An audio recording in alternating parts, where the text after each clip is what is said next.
Greetings, history lovers, and welcome to another episode of Forgotten History. Today, we delve into a dark and chilling topic, the final words of inmates on death row. From the poignant to the chilling, these last words offer a glimpse into the minds of individuals facing the end of their lives. Join me as we explore the emotional, the shocking, and the downright bizarre last words from those who have faced the ultimate punishment. Prepare to be haunted by the final words of the condemned. Number 8. Theodore Robert Bundy. Theodore Robert Bundy was an American serial killer who kidnapped, raped, and murdered dozens of young women and girls during the 1970s and possibly earlier. After more than a decade of denials, he confessed to 30 murders committed in 7 states between 1974 and 1970. The execution of Ted Bundy was a highly publicized event that took place on January 24, 1989 at Florida State Prison. Bundy's execution was carried out by electric chair, a method of capital punishment that was still legal in the state of Florida at the time. After his death warrant was signed, Bundy was led to the execution chamber, where he was strapped into the electric chair and given a chance to make a final stand. His last words was, "I'd like you to give my love to my family and friends." Really, did he just say that? Well, Bundy maintained an air of charm and charisma until the end, leaving a lasting impression on those who studied. Number 7. John Wayne Gacy. John Wayne Gacy, known as the Killer Clown, because he publicly performed as Pogo the Clown. Prior to being found guilty of his crimes, John Wayne Gacy preyed on young boys in the 1970s, luring them to his home before brutally murdering them. Convicted of 33 murders, Gacy was executed by lethal injection on May 10, 1994. His last words were hauntingly mundane. "Kiss my ass." Gacy's defiance and lack of remorse persisted until the very... Number 6. Aileen Wuornos. Aileen Wuornos gained notoriety as one of America's first female serial killers, murdering 7 men between 1989 and 1989 and 1990. Her tale was one of tragedy and darkness. She often killed the Johns who assaulted her repeatedly. Convicted and sentenced to death, she was executed by lethal injection on October 9, 2002. In her final moments, Wuornos declared, "I'd just like to say I'm sailing with the Rock and I'll be back like Independence Day with Jesus, June 6th, like the movie Big Mothership and all. I'll be back." She stayed defiant till the very... Number 5. Timothy James McVeigh. Timothy James McVeigh was an American domestic terrorist who perpetrated the Oklahoma City bombing on April 19, 1995. The bombing killed 168 people, injured 680, and destroyed 1/3 of the Alfred P. Barra Federal Building. It remains the deadliest act of domestic terrorism in U.S. history. Timothy McVeigh was executed by lethal injection on June 11, 2001, at the Federal Correctional Complex in Terre Haute, Indiana. McVeigh's last words were a line from the Irish poet W.B. Yeats, "I am the master of my fate. I am the captain of my soul." These words were likely a reference to McVeigh's belief that he was in control of his own destiny, even in the face of death. Number 4.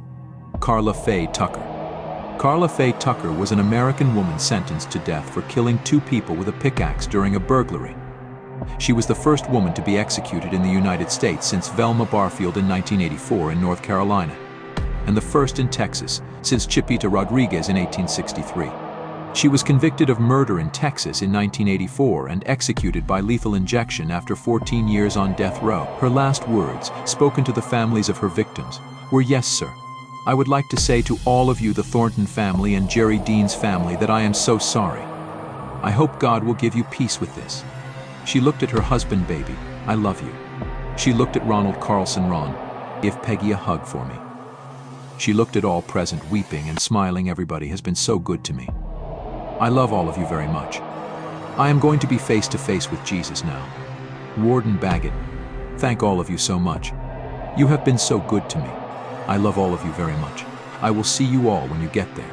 I will wait for you." Number 3. Gary Mark Gilmore. Gary Mark Gilmore was an American criminal who gained international attention for demanding the implementation of his death sentence for 2 murders he had admitted to committing in Utah. After the U.S. Supreme Court upheld a new series of death penalty statutes in the 1976 decision Gregg v. Georgia, he became the first person in almost 10 years to be executed in the United States. The morning before his execution, Gilmore was transported to an abandoned cannery behind the prison, which served as its death house.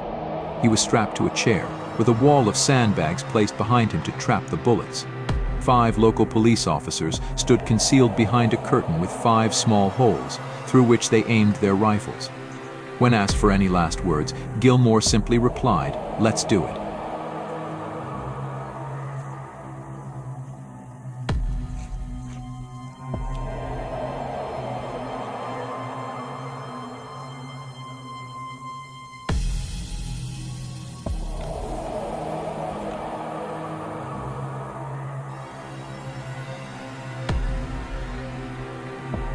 The firing squad had been chosen from the dozens of marksmen who volunteered. Each man chose an already loaded rifle. One gun held the traditional blank cartridge. The others held 30 caliber bullets.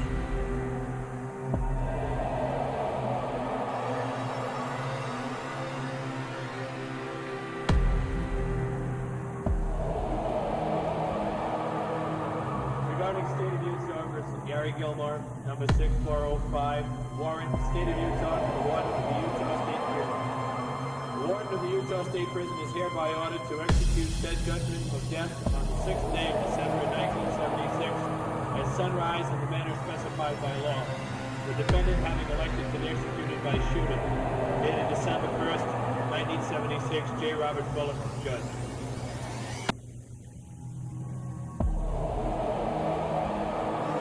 God with us, and in the name of the Father, and of the Son, and of the Holy Spirit.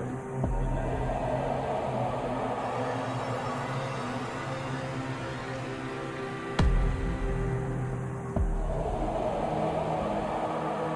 Ready your weapons? Aim. Secure your weapons.